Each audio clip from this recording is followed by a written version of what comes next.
GM Beanstalk, I'm Beanthoven, here with your now bi-weekly call roundup. Just one DAO meeting this time around, taking place last Thursday, but it centered on some big news from Beanstalk Farms. Starting today, June 1st, we Beanstalk Farms expect to be spending around $80K a month in fixed costs. Things like payroll, different software server costs. We have to pay for a handful of different services, but the overwhelming majority of that is payroll.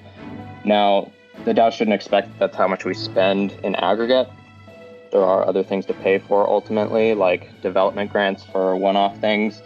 One of the motivations for this change is to transition as much of the work as possible to grant-based development, paid upon completion or, at some point in progress. We have a feeling that, that will be much more efficient, both in terms of, incentive alignment on the part of the dev in terms of getting paid upon completion, but also in terms of timelines as well. Guy discussed the thinking behind the decision and took questions. There are a couple, motivations. The first of which I just described, which was the, incentive alignment front in terms of efficiency with regards to moving work to grants. The other, which I also mentioned in the message, is, frankly related to the sell pressure. I think that, most folks that are regularly attending these DAO calls sort of all have an appreciation for the nature of the positive feedback loops that are ingrained in Beanstalk, and artificial sell pressure tends to douse a lot of those fires as they pop up. And so, one of the motivations is how can we get to a place where we're minimizing as much artificial sell pressure as possible while not having a significant effect on, development timelines. And particularly as we approach this post-Mayflower stage where the obvious Beanstalk native projects to be done are a bit fewer and farther between, thinks it makes sense now and over the next few months to have a much leaner and meaner team.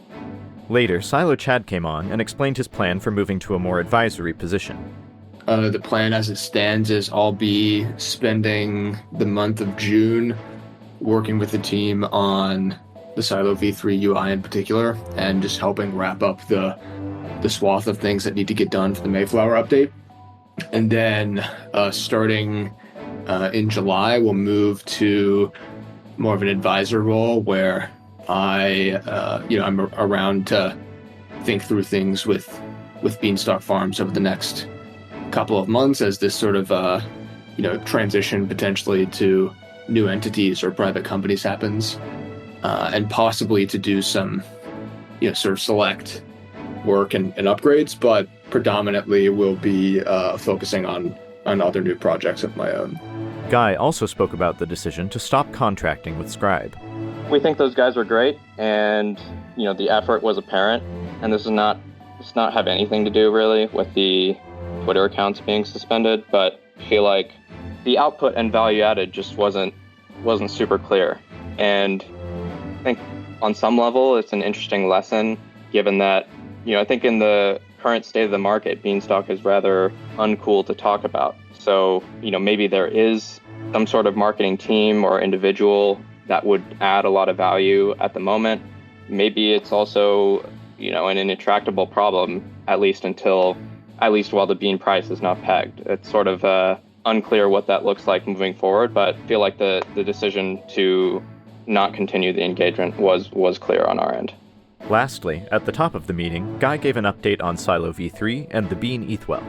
It's taken a while. This really could have been 5 or 6 different BIPs, but found it easiest process-wise to combine it into one. So at the moment, Halborn's audit of the Silo V3 BIP will wrap up next week, but that is the first step of a handful that will need to take place before the BIP is proposed. The first of which is the development of the UI, which will take place over the next couple weeks. We'll want to do some fairly rigorous testing with the finished UI on top of the finished contracts, which we haven't spent as much time doing in other BIPs. So in addition, Cyphren plans to do like a code review of the PR a couple weeks from now for about a week. So at the moment, we're looking at proposing the BIP at the end of next month or so, and then I think as most folks are aware, assuming that bit passes and is committed, that is when the unripe seeds change would take place. After that, we're sort of wrapping up some remediations for the different audits of Bayesian, and then